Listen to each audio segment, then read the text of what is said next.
Broadcasting from the business capital of the world, this is the Podcast Business News Network. Welcome back, everybody. I'm going to talk about hair loss today, and a pretty good chance if you found us, maybe you did a search and you're wondering about hair loss, maybe you're experiencing it, maybe it's somebody you know. Today, we're going to center on the reasons that most people don't consider why hair loss takes place. Probably going to surprise you. It surprised me when I started having a conversation with her. She is an amazing, and I want to make sure I have this right, trichologist. Yes.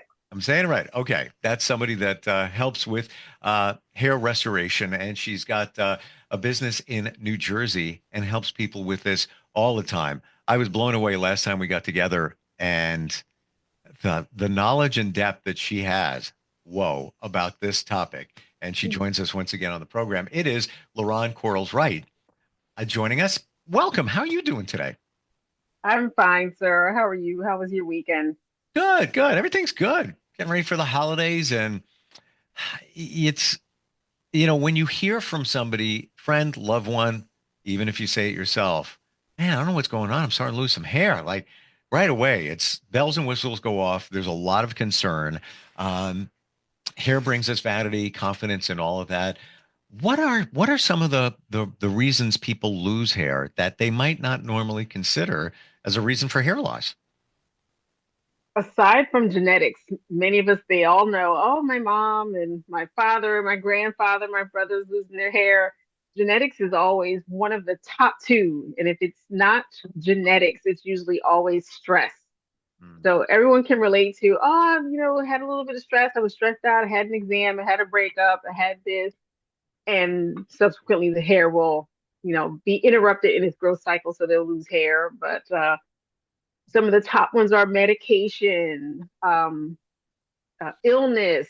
It can be lack of nutrition, just like we spoke of before. There are tons of reasons why someone would lose their hair that many people do not think about, because when clients come to my clinic and I share with them some things about hair loss and hair growth, I'll say, did this happen? Did this happen? And what happened with this? What happened with this? And they're like, what does that have to do with anything? And I say, everything, because anything you come in contact with, anything that affects you, your life, your blood supply will affect your hair, because your hair is a barometer of your health. If you lose your hair, something else is amiss, and we just have to figure it out. Wow. Seems reasonable too when somebody gets let's say there's a drug test, for work or whatever. Your hair. What does that say? Yeah. A lot. Yes, it does. When it comes to stress, let's say somebody lost some hair because of stress, and it doesn't just come out of nowhere. You've been dealing with a stressful situation and it got you there. When you minimize the stress situation, does the hair start coming back? It does. Yes, it will. But of course, you have to interrupt whatever's stressing you or ailing you. And that's whatever is affecting your cortisol level, your adrenals, whatever's affecting you stress wise, it will definitely reverse itself once you alleviate the stressful concern. But if you have, and I swear I don't mean it the way it sounds, if you have a husband or a spouse or a child or work, and you travel the same path to work every day, and you have the same concerns and the same traffic, if you're in that same dynamic all the time, it really won't change.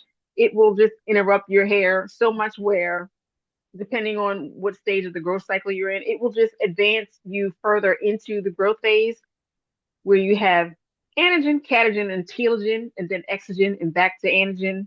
All hairstylists know what that is. The stress will prematurely push your hair from the growth phase to the resting and the fallout stage. So there are so many hairs on your head that are going to be pushed prematurely to that fallout stage. So it will just happen quicker.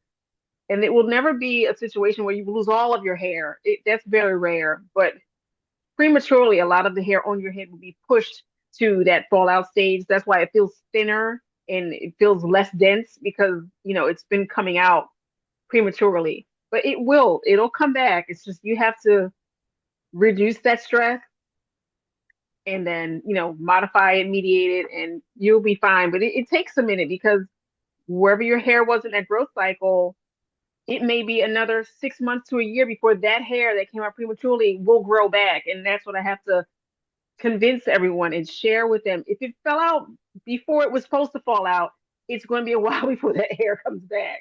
And you can't rush it. You can't rush DNA. It's going to come back when it's supposed to come back. And I see it, we interrupted the growth cycle because of the stress. You need to Yes, interrupt the stress situation for yes, it to mitigate and eventually yes, start growing again. Um, yes.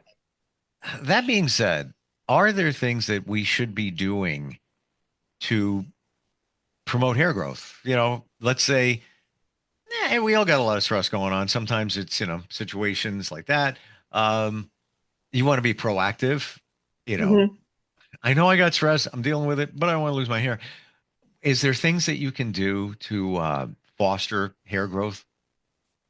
There are, and I hope you don't mind because I can get off on a tangent and a rant about this all day. But there are things like when I I, don't mind, by the way, because there's so much stuff out there and misinformation and marketing. And every time I walk into a pharmacy, um, let's say this company sells whatever product it is for men.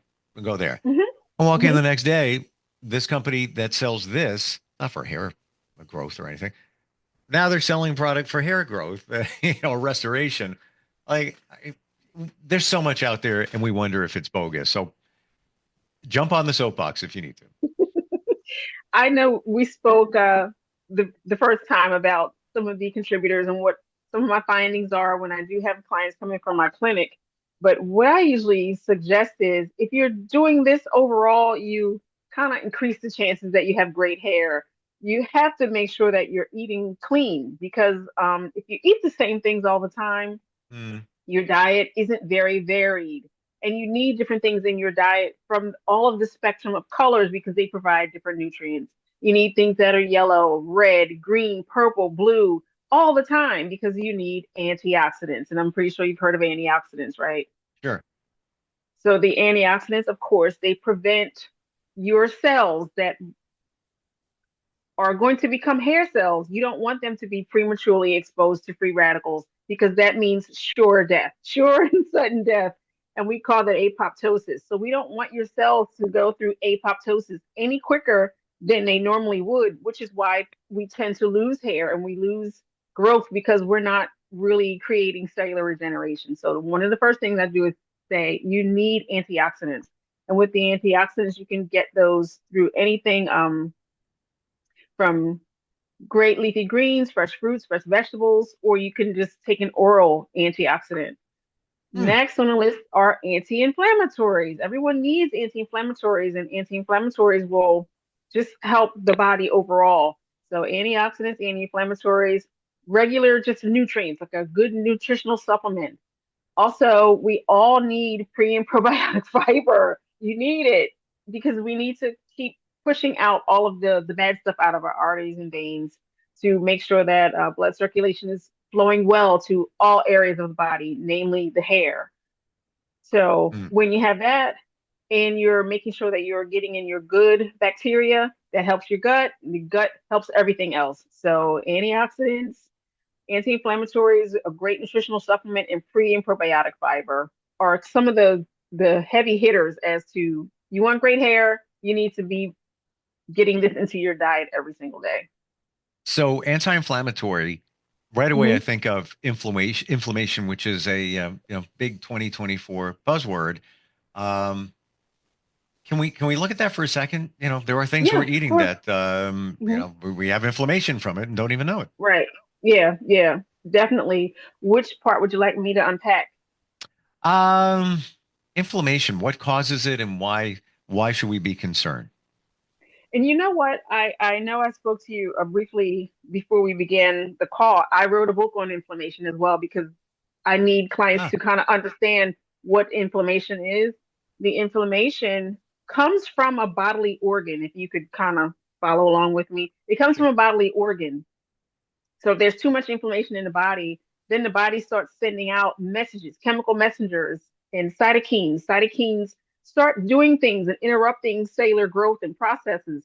And because the cytokines are activated, they also create swelling and edema and pain and stiffness at the area or the site of where the inflammation lands.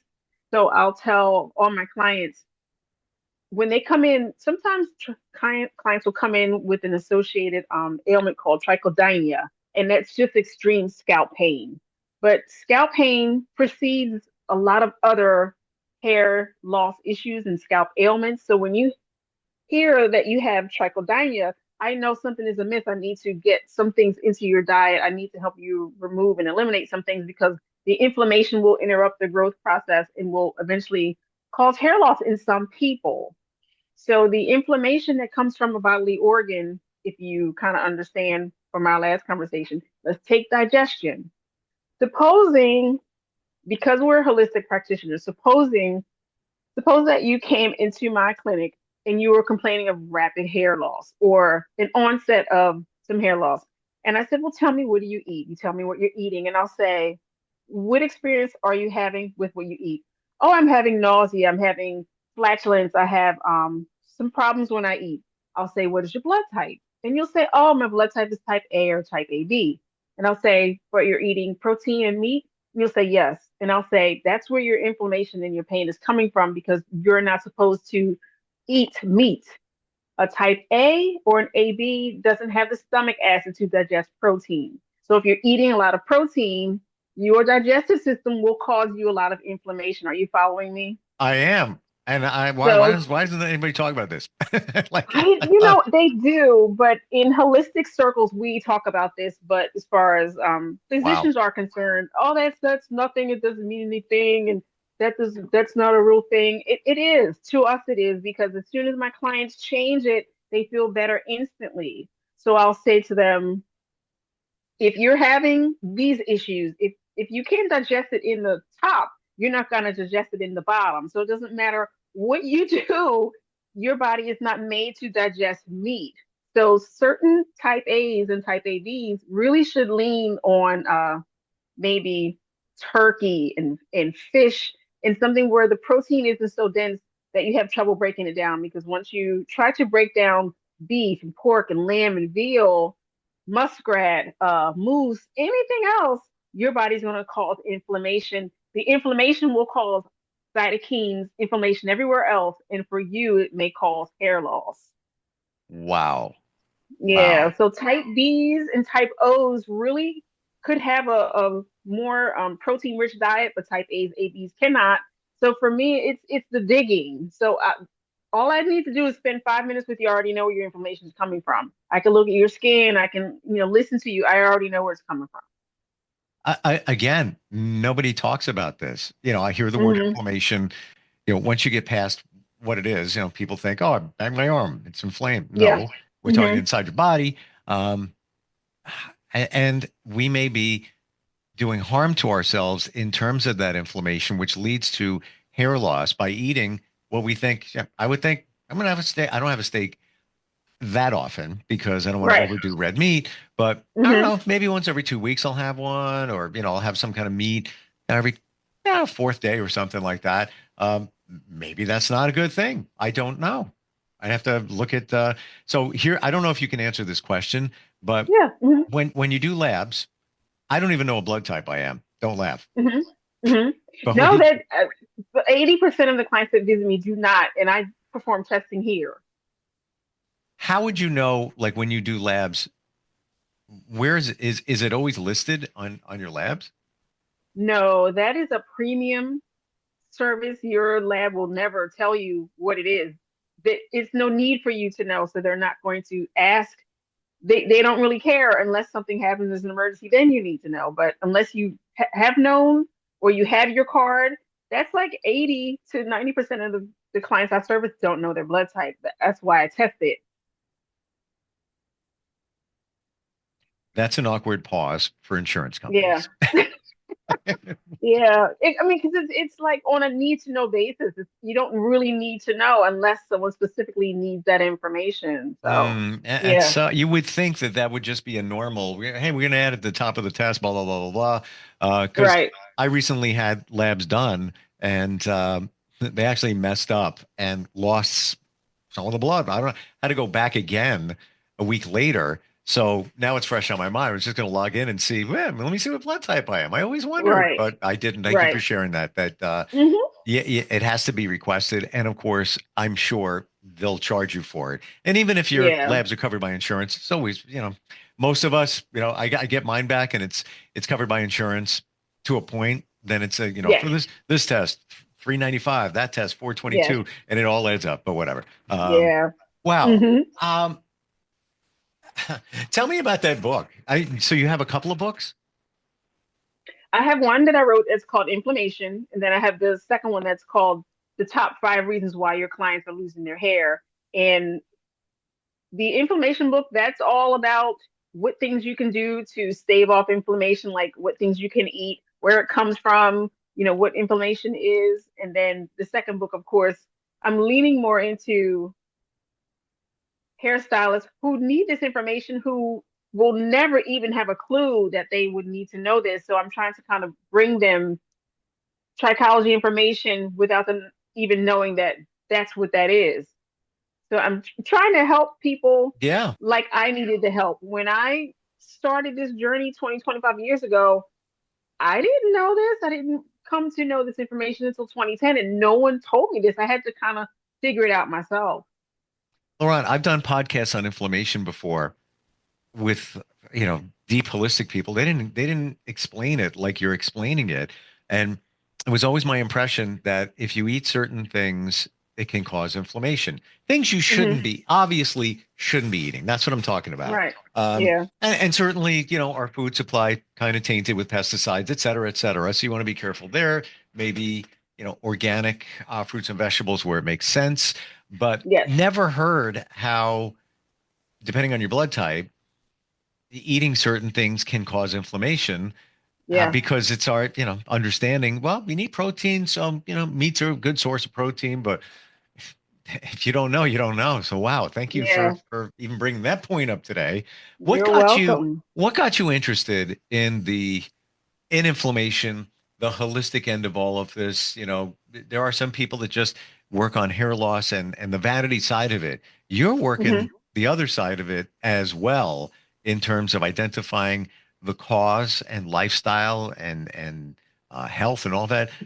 What what brought you to that? What got you excited in the beginning? Well, in New Jersey, we don't have, as a cosmetologist hairstylist, we don't have continuing education for our state. So when I got into trichology, I found it's the same with trichology because it's not really mandated here in the States.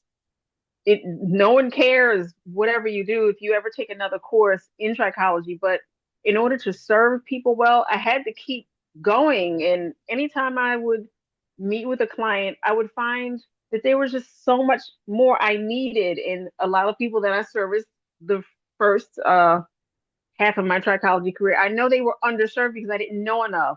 So it's Mhm. just you have to keep going. You have to keep staying in holistic circles. Then when you're in those circles, more offerings of things that you need to learn are offered to you. Like I've taken herbal training, I've taken Chinese medicine training, I've taken Wow.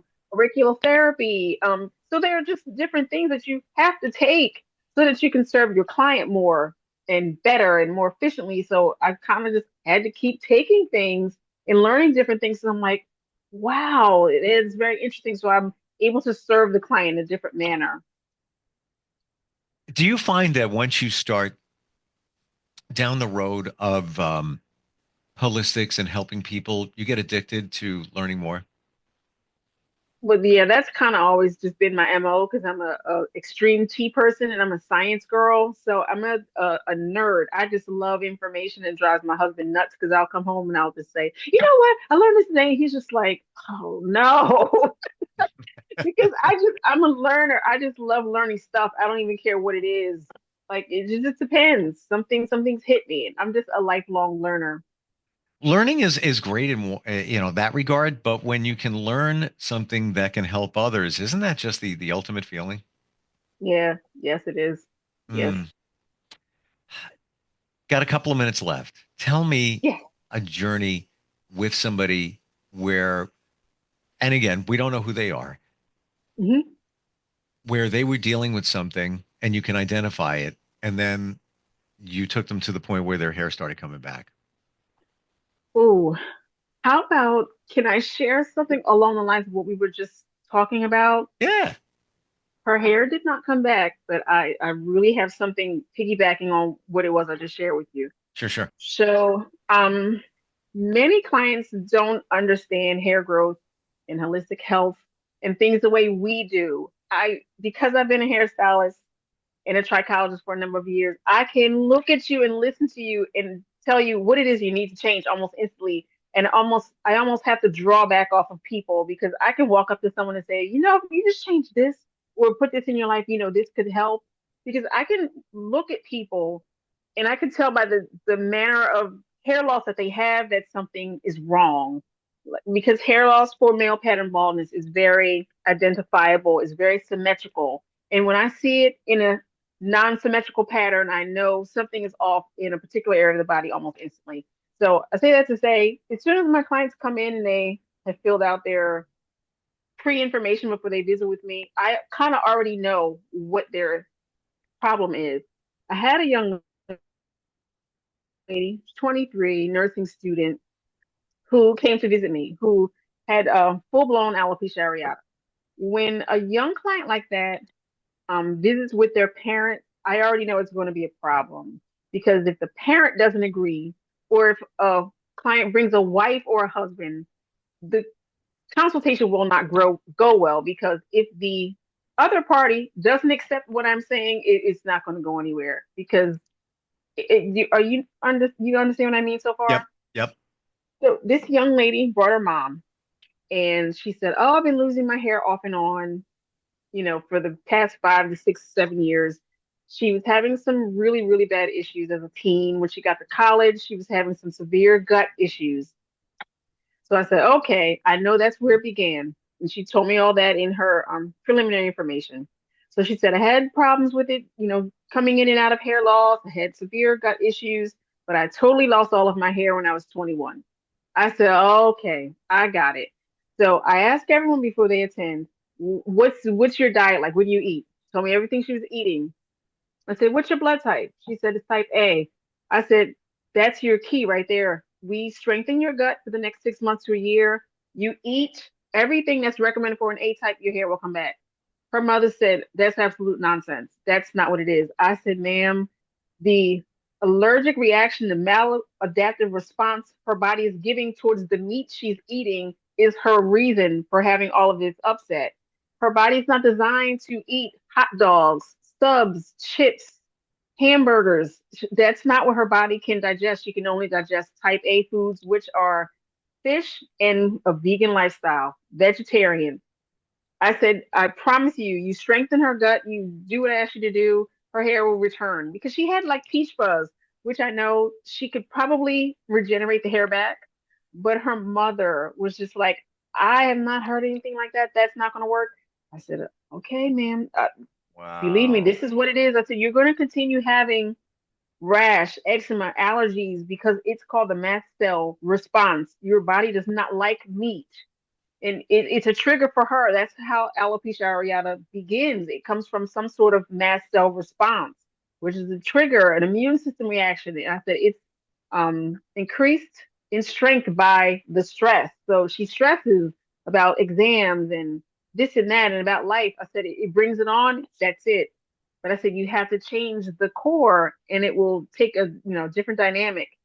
So it's it, it's it's a lot to being a trichologist because not everyone accepts the message.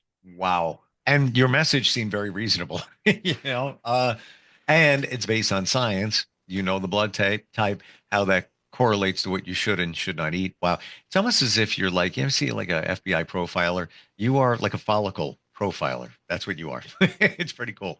I have Um, to use that. I like that. Thank you. well, you are. That's what I see. When you said that woman walked in there with her mom. Wow. Laurent, what's the best way to find you? I know you have, it's at two locations in New Jersey. As a matter of fact, I'm not at the second location as often, so I don't travel there that much, very little. But I am at 1420 South New Road in Pleasantville, and you can reach us on our website at hairlosscenternj.com. And I would imagine anybody anywhere on the planet, from the holistic side and your information, you could consult with them as well, right? Yes, yes, yes. Wow. Laurent, thank you for today. Thank you for all the insight. Whoa. Uh, Learned a lot. And honestly, I didn't think we'd be filling, a half hour of a podcast about the reasons that we don't normally see in terms of hair loss. We could keep going in terms of what's actually going on within our bodies, inflammation and such. Appreciate it, and happy holidays to you and your family. Same to you, sir. Thank you again.